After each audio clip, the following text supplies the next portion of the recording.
और चलिए बड़ी खबर से बुलेटिन की शुरुआत करेंगे। हेमंत सरकार से जुड़ी बड़ी खबर यह है कि सुप्रीम कोर्ट से हेमंत सरकार को बड़ी राहत मिली है। सुप्रीम कोर्ट ने याचिकाएं सुनवाई योग्य नहीं माना है। सुप्रीम कोर्ट ने हाई कोर्ट के फैसले को रद्द कर दिया है। माइनिंग पट्टे की जांच की मांग वाली याचिका को हाई कोर्ट ने दी थी मंजूरी और हाई कोर्ट ने जांच की मांग वाली याचिका को मंजूरी दी थी। याचिका के खिलाफ झारखंड सरकार ने एससी का रुख किया था। सरकार ने पीआईएल को राजनीति से प्रेरित बताया था। और ज्यादा जानकारी के साथ हमारे संवाददाता दिल्ली से अरविंद जुड़ रहे हैं। अरविंद, बताइए क्या कुछ हुआ सुप्रीम कोर्ट में?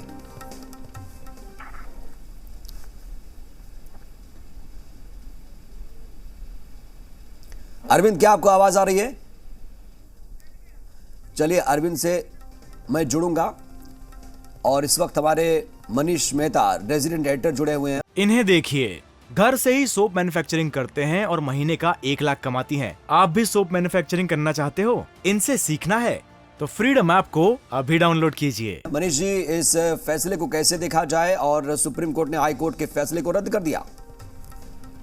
देखिए, इस फैसले को हेमंत सोरेन के लिए एक बड़ी राहत के रूप में देखा जाना चाहिए, क्योंकि आप देखिए कि एक तरफ ईडी का सम्मन उन्हें पूछताछ के लिए मिल रहा है माइनिंग स्कैम को लेकर के, दूसरी तरफ माइनिंग आवंटन के मामले में जो है राजभवन के द्वारा जो है चुनाव आयोग को दूसरे बार मंतव्य मांगा गया है और कहीं ना कहीं एक दबाव जो है सीएम पर भी है कि वो फैसला उनके खिलाफ जा सकता है।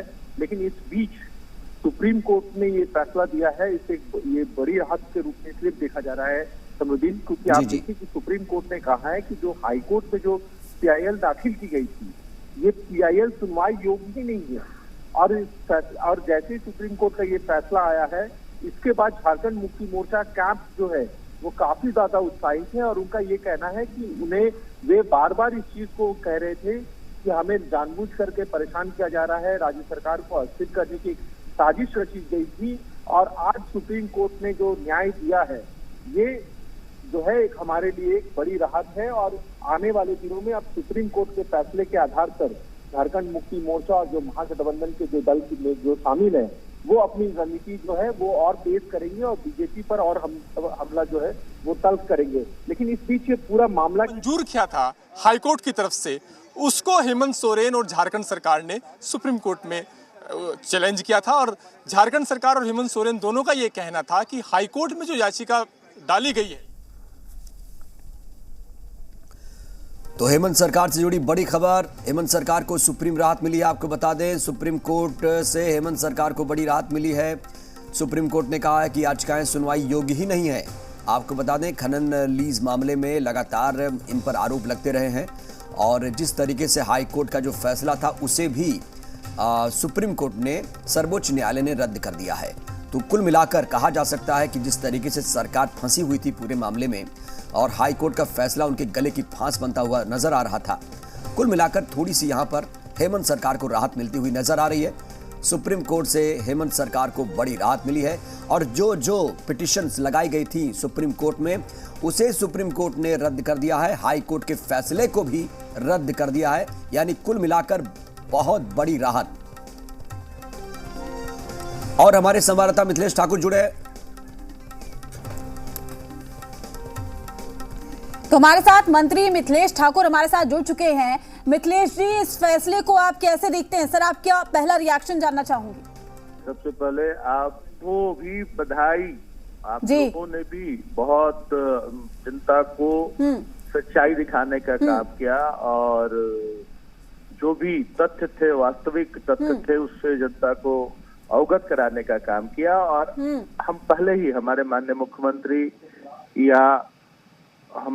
मुख्यमंत्री हो या हमारे पार्टी के वरिष्ठ नेतागण हो, जनता सभी लोगों का ये कहना था कि हमें कानून पर पूरा भरोसा है, न्याय के मंदिर का हम सम्मान करते हैं और न्याय के मंदिर से हमें न्याय मिलेगा। और आज वो साफ हो गया है कि चाहे कितनी भी साजिश करके और कहीं भी किसी तरह से प्रभावित करके किसी भी एजेंसियों को लाख चाह जाए कोई कि हम किसी पर गलत आरोप लगा देंगे, किसी को मुजरिम बना देंगे, तो जो हमारा संविधान है, हमारा न्याय का मंदिर है, वहां से निश्चित रूप से न्याय मिल रहा है। प्रत्येक मामलों में इसी तरह की बात होगी। आज ये एक सोचने की बात है कि एक मुख्यमंत्री 0.88 डेसिबल का लीज, वो भी कोई आयरन और नहीं, कोई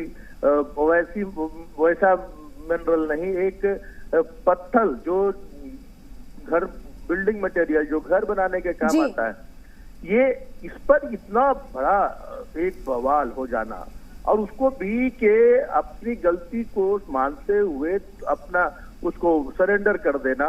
और ये लीज रिन्यूअल का मामला था, नई लीज आवंटन का भी मामला नहीं था। और तरह तरह के आरोप लगाकर शेल कंपनी ये वो आरोप लगाकर इस तरह से एक लोकतांत्रिक ढंग से चुनी गई सरकार को, एक बहुमत की सरकार को, एक आदिवासी मुख्यमंत्री को प्रताड़ित करने की जो साजिश थी। चलिए, तो बिल्कुल मिथिलेश जी, बहुत बड़ी राहत है सरकार के लिए, बहुत बड़ी राहत की बात है। माइनिंग पट्टे की जांच वाली जो याचिकाएं थी उसको चुनौती दी गई थी और कुल मिलाकर सरकार को यहाँ पर सुप्रीम कोर्ट में बहुत बड़ी राहत, और आप लोग भी राहत महसूस कर रहे होंगे, जाहिर सी बात है। बहुत बहुत धन्यवाद आपका बातचीत करने के लिए, अपनी प्रतिक्रिया जाहिर करने के लिए। तो सुप्रीम कोर्ट से हेमंत सरकार को बड़ी राहत मिल गई है। आपको बता दें, जो हाईकोर्ट का फैसला था उसे रद्द कर दिया गया है। ये बहुत बड़ी खबर है अपने आप में, झारखंड सरकार के लिए बहुत बड़ी राहत। और हमारे रेजिडेंट एडिटर मनीष मेहता जी लगातार जुड़े हुए हैं। मनीष जी, जो मंत्री मिथिलेश ठाकुर थे वो भी बहुत राहत महसूस कर रहे हैं। कैसे देखा जाए आगे, अब क्या सारी जो चुनौतियां थी वो खत्म हो गई हैं? अब कोई बैरियर नहीं है सरकार के सामने? देखिए, बैरियर तो है, इसमें कोई दो राय नहीं है, क्योंकि जैसा हम लोग पहले भी चर्चा कर रहे थे, एक तरफ ईडी के द्वारा मुख्यमंत्री को सम्मन भेजा जाना, उन्हें पूछताछ के लिए बुलाना, दूसरी तरफ इसी मामले में माइनिंग लीज आवंटन मामले में जो है, आप देखिए कि राज्यपाल के द्वारा जो है चुनाव आयोग को जो मंतव्य मांगा गया था, उसका फर्स्ट ओपिनियन के बाद राज्यपाल के द्वारा ये कहना कि मैंने सेकंड ओपिनियन मांगा है, और फिर इसी बीच जो है सीएम के वकील के द्वारा निर्वाचन आयोग को पत्र लिखना और उनसे ये कहना कि अगर सेकंड ओपिनियन मांगा गया है, जैसा उन्हें मीडिया से पता चल रहा है, तो ऐसी स्थिति में उन्हें भी अपना पक्ष रखने का मौका दिया जाए। और इस बीच आप देखिए कि सुप्रीम कोर्ट का फैसला, क्योंकि सुप्रीम कोर्ट का जो ये फैसला है, थोड़ी देर के बाद उसका डिटेल रिपोर्ट्स भी हमारे पास आ जाएगा समुद्दीन, लेकिन महत्वपूर्ण बात यह कि सुप्रीम कोर्ट क्या कह रही है। सुप्रीम कोर्ट ये कह रही है कि जिस पीआईएल के हवाले से हाई कोर्ट में सुनवाई शुरू हुई थी और जहां से हेमंत सरकार और हेमंत सोरेन और उनकी सरकार की एक तरह से घेराबंदी तेज हुई थी, सुप्रीम कोर्ट ये कह रही है कि ये जो पूरा मामला है तो ये हाई कोर्ट में सुनवाई योग्य ही नहीं है। यही वजह है कि हेमंत सोरेन जो है और उनकी पूरी सरकार अब इस मामले में, जैसा मिथिलेश ठाकुर भी कह रहे हैं कि हमें जानबूझ के फंसाया जा रहा है या अपदस्थ किया जा रहा है, इनके पास एक बड़ा बैकग्राउंड, इनके पास एक बड़ा ग्राउंड इस बात को लेकर बन गया है कि देखिए, सुप्रीम कोर्ट जो है वो कह रही है कि ये सुनवाई योग्य नहीं है, लेकिन जानबूझ करके जो विपक्षी पार्टी है बीजेपी और उनके द्वारा प्रायोजित, जिस तरह से वो बार बार आरोप लगा रहे हैं, उनके द्वारा जो है केंद्रीय एजेंसियों का दुरुपयोग करके हेमंत सोरेन को फंसाया जा रहा है। अब पूरी तरह से मामला जो हम कह सकते हैं कि सुप्रीम कोर्ट के फैसले के बाद आज हेमंत सोरेन का जमशेदपुर में कार्यक्रम है, और निश्चित रूप से जिस तरह से वो हर बार और अपने हर कार्यक्रम में बीजेपी पर निशाना साधते हैं, आज इस फैसले के बाद उनके जो हम कह सकते हैं कि जो अंदाज होगा या जो उनके जो बयान होंगे उसमें और ज्यादा तल्खी देखने को मिल सकती है। लेकिन इस बीच आप देखिए कि आज बीजेपी का भ्रष्टाचार पर हल्ला बोल है राज्यव्यापी, दूसरी तरफ राजभवन का घेराव कर रही है महागठबंधन के जो तमाम दल है, यानी झारखंड मुक्ति मोर्चा के नेतृत्व में। तो यानी राजनीतिक रूप से अगर देखा जाए तो प्रदेश के अलग अलग हिस्सों में सत्ता पक्ष हो या विपक्ष हो, जनता के बीच में इन मुद्दों को लेकर जा रही है। दूसरी तरफ कोर्ट, राजभवन, चुनाव आयोग, तमाम जगह पर जो है दोनों ही पक्ष आमने सामने हैं। अब ऐसे वक्त में ये फैसला निश्चित रूप से हेमंत सोरेन के लिए बड़ी राहत लेकर के आया है। बिल्कुल मनीष जी, कहीं ना कहीं सरकार भी अब फ्रंट फुट पे खेलेगी, और जो विरोधी सरकार के जो विरोधी हैं उन पर कहीं ना कहीं जो लगातार दबाव बना रहे थे उनको अब जवाब दिया जाएगा अलग तरीके से। बहुत बहुत धन्यवाद, बहुत बहुत शुक्रिया आपका बातचीत करने के लिए। इन्हें देखिए, घर से ही सोप मैन्युफैक्चरिंग करते हैं और महीने का 1 लाख कमाती हैं। आप भी सोप मैन्युफैक्चरिंग करना चाहते हो? इनसे सीखना है तो फ्रीडम ऐप को अभी डाउनलोड कीजिए।